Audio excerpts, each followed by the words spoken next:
hoy, antes de entrar con el cronómetro, porque tengo varios días tratando de ensayar eso. Antes de entrar al tema que nos llamaba la atención para el día de hoy, que era sobre política municipal, solo quería hacer una salvedad sobre el tema que a futuro uno entiende debe ocurrir con el Estado y con la figura siempre temida por los bolsillos de la clase media y del abusado contribuyente dominicano, la figura de la reforma fiscal. Lo que uno realmente quisiera ver en un gobierno del cambio es también un cambio de orientación en relación a los principios de las reformas fiscales. También tiene que llegar el día en que la reforma fiscal disminuya privilegios, sean estos hacia arriba en forma de exenciones, hacia abajo en forma de subsidios más con carácter político clientelar que realmente en forma de ayuda. Ambas cosas tienen que eficientizarse, y eficientizarla es reducirla al mínimo y con carácter de temporalidad donde se demuestre que es necesario. Si para una actividad comercial prevalecer, por ejemplo, necesita privilegios que determinen una contaminación de la igualdad legal, entonces o está mal impuesta la regla general, o está mal diseñada la regla general, o esa actividad no quiere competir, quiere medrar en una situación de privilegio, lo que generalmente crea monopolios y oligopolios. Y todo el mundo sabe el daño que esto genera al consumidor final. En el caso de los subsidios, que también generan condiciones de excepcionalidad fiscal o generan condiciones de un enorme gasto público sin muchos niveles de calidad ni de filtración de quienes merecen o no cierta calidad como subsidiados, entonces interviene el problema del convertir a un sujeto social en un sujeto político clientelar. Esto en países de Sudamérica se ha comprobado, más que generar el colchón, las condiciones para una escalera de ascenso para que esas personas se integren al tejido productivo, ya sea a través de la educación que les capacita o directamente a través de condiciones que pueden ser bien diseñadas, condiciones inteligentes, para que negocios y formas de vida y de producción que están hoy dentro de la informalidad más absoluta, pues puedan pasar a formar parte de actividades visibles, que puedan perseguir créditos, donde la banca en condiciones también diseñadas para esos espacios, pues puedan ayudar a fluir hacia arriba, al ascenso de esas actividades. Fuera de ahí, el mensaje que mucha gente quiere escuchar algún día en la República Dominicana es de que cuando se diga hay que ponerse los pantalones, el primero que se lo ponga y se lo aprieta bien sea el Estado.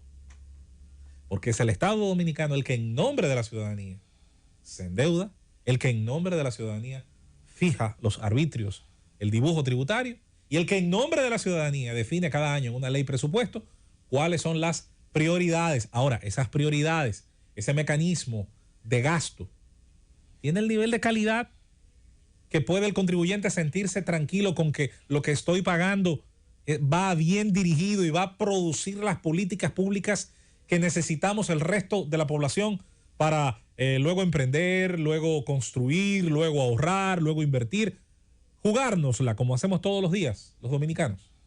Esa es la pregunta. En una administración que busca hacer cambios y donde hasta ahora, como en este tema de la ética, yo creo que la sociedad lo aplaude, también en el tema fiscal, que posiblemente, como dice Esteban, a lo mejor no ocurre este año. Mira, yo soy de los que dice que este es el año para anunciar las condiciones de reactivación de la economía. Y posiblemente en esas condiciones de reactivación, a lo que aquí durante mucho tiempo ha habido todo un tema tabú con eso, porque el Estado, dentro de su visión, se ve como un esquilmador de la oveja. El Estado, en el diseño que ha tenido durante los últimos lustros, se ve a sí mismo como el que tiene que perseguir cualquier forma, cualquier lugar donde se esté produciendo riqueza para tomar parte de ella, prácticamente sin nada a cambio. Y así no debe ser.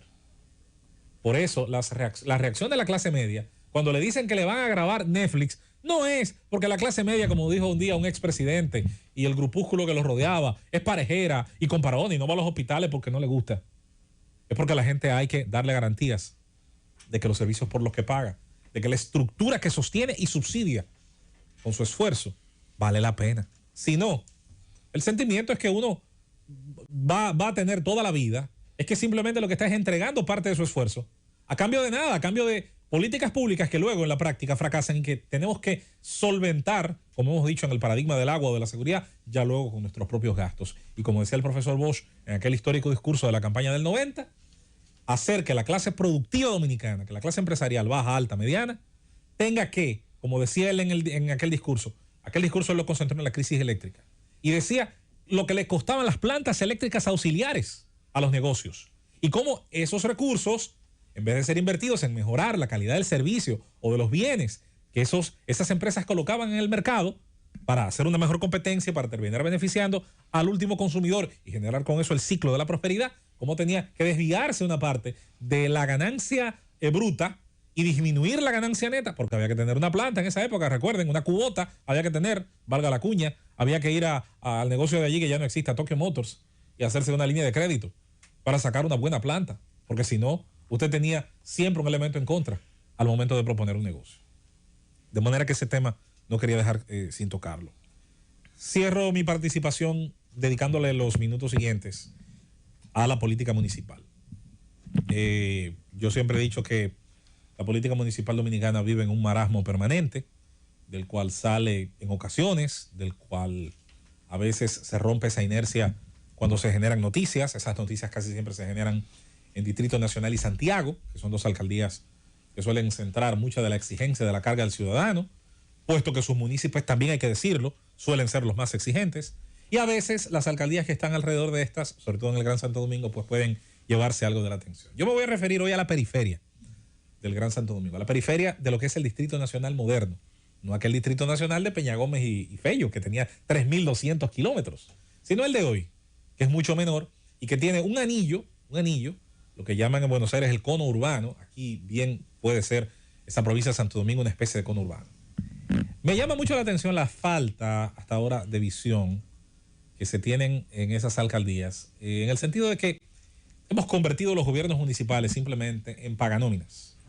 Son gobiernos paganóminas que tienen la situación de los nombramientos de los compañeros y esa presión típica de una cultura política que no vamos a desmontar en 2 días, yo lo sé. No soy tampoco tan ingenuo como para creer que en una semana eso va a desaparecer. Producto también de una situación que es culpa del Estado central y es una violación de la ley por parte del Estado central. Sabemos que los recursos que la ley dice no llegan a las alcaldías. Llega un poco menos de una cuarta parte. Y con esa poco menos de una cuarta parte, 2.3, 2.2, la capacidad que tienen las alcaldías para fuera de recogida de basura, recuperación de algunos espacios en específico, físicos, además del pago de su nómina, fuera de eso, hay que ponerse muy creativos realmente para ver cómo lograr incidencia en el municipio. Sin embargo, sí hay un espacio donde los municipios pueden hacer la diferencia. Y tiene que ver no solo con la figura del alcalde, que claro, tiene sobre sus hombros la responsabilidad política. La tiene que ver también con el consejo edilicio o los regidores, como le llamamos. Y es el diseño de políticas que van desde el uso de suelos a todos los cálculos de densidad que van de la mano con esas legislaciones municipales. En la medida en que los municipios no cobran arbitrios, sí pueden hacer diseños que hagan atractivos o no ciertas actividades, que van desde las inversiones inmobiliarias, pasando por el atraer empresas. Yo siempre me he hecho una pregunta siendo municipio de Santo Domingo Este. Santo Domingo Este, todo el mundo sabe que en cantidad en población es un municipio que está incluso por encima del resto. Ahora hágase la pregunta, ¿cuántas empresas de las 100 o 200 más grandes del país tienen su sede en Santo Domingo Este? ¿Cuántas de esas empresas, 100, 200, 300? En Estados Unidos siempre se habla mucho del N500, el Nasdaq, o de otras listas. En el caso de la República Dominicana, que esa data puede levantarse y un alcalde tiene los mecanismos para hacer ese levantamiento. Yo siempre le digo al primero que aspira a un gobierno municipal, mi primera propuesta siempre cuando me he sentado con alguien que viene con una candidatura es proponga hacer un censo de negocios. Y usted puede con jóvenes universitarios hacer un trabajo hasta de voluntariado y eso se hace en una semana. Un levantamiento, negocios, cantidad y tipo. Incluso ese levantamiento puede dentro de la conversación, dentro de la comunicación entre gobernante y gobernados, darle la tranquilidad a quienes vayan a estar dentro de esa data. No, mire, esto no es, nosotros no somos la policía fiscal, por si acaso.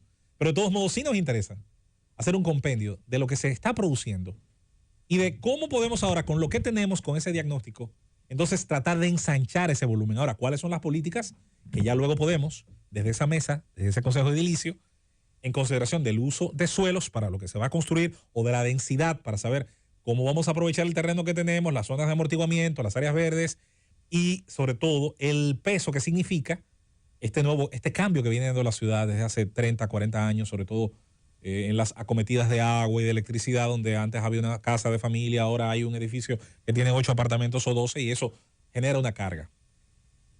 El municipio, ese gobierno de ciudad, no solamente, insisto, puede presentar a los municipios, yo recojo la basura, o yo limpio tal o cual parte, o yo arreglé tal o cual parque, sí, eso es bueno. También hay una parte de la política municipal que recae sobre la posibilidad de generar el espacio adecuado para inversión y producción de riqueza y empleos. El alcalde está pensando realmente en eso, fuera quizás de algunas excepciones que las hay. Cabe preguntarse si dentro de este marasmo, dentro de esta especie de España boba que estamos viviendo en el tema municipal de la República Dominicana, podría relanzarse la visión del gobierno de ciudad. El gobierno de ciudad en otras naciones, y con esto cierro, Kelvin, es la gran escuela de la política. Usted va a Sudamérica, no tiene que irse muy lejos, Colombia es un ejemplo de ello, no tiene que irse tan lejos a otro continente, Panamá, México, y usted nota cómo dentro del historial de presidentes, expresidentes y candidatos a la presidencia, casi siempre hay un paso por una alcaldía. El caso colombiano a mí me parece siempre genial, porque es la verdadera escuela de la administración de recursos humanos, técnicos y financieros. Es un pequeño gobierno en miniatura, que dice mucho de lo que luego alguien puede hacer con un país. Atención, Abel, te queda más bien que el carajo esa campaña del que, como el que gobierna bien una ciudad puede gobernar un país, pero bueno. En todo caso, con todo y que pudiera estar de acuerdo o no con lo que él hace con esa ciudad, a mí me parece genial ese enfoque. Nos vamos diciendo que los políticos tienen que ser creativos y tienen que dejar esa bendita inercia de seguir haciendo, bueno, lo que siempre se ha hecho, y como eso es lo que siempre se ha hecho, yo no me voy a salir de ese marco. Los ciudadanos tenemos que ser exigentes y presionar para que se salgan de esa zona de confort, porque de verdad, ¿cuánta gente pasando sin pena ni gloria al frente de un municipio en este país?